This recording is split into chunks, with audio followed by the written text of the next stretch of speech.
अस्सलाम वालेकुम प्यारे बच्चों। उर्दू ग्रामर की क्लास में आज हमारा मौजू है मुतरादिफ़ अल्फ़ाज़। तो ये मुतरादिफ़ अल्फ़ाज़ कौन से होते हैं?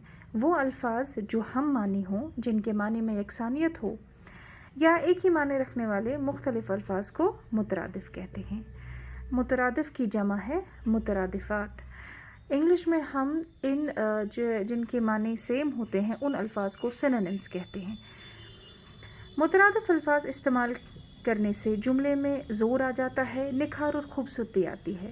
जैसे सैर व सयाहत। हम सैर अकेले भी कह सकते हैं, लेकिन सैर व सयाहत कहने से जुमला थोड़ा ख़ूबसूरत हो जाता है। इल्म व दानिश, ऐश व इशरत, गौर व फ़िक्र, गम व अलम, हुस्न व जमाल वग़ैरह।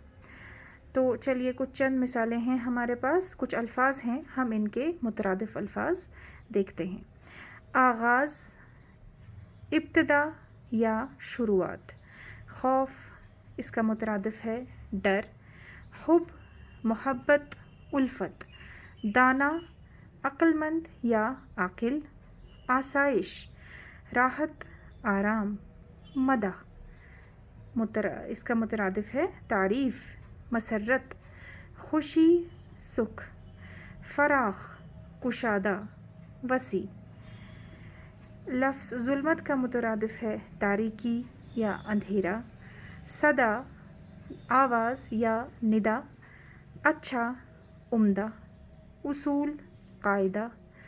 आबरू, इज़्ज़त। परवाज़, उड़ान।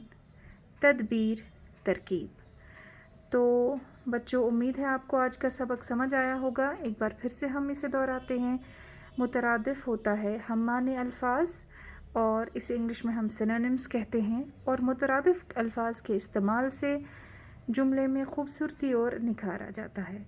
तो आपसे अगले सबक में मुलाकात होगी। अस्सलामु अलैकुम व रहमतुल्लाह।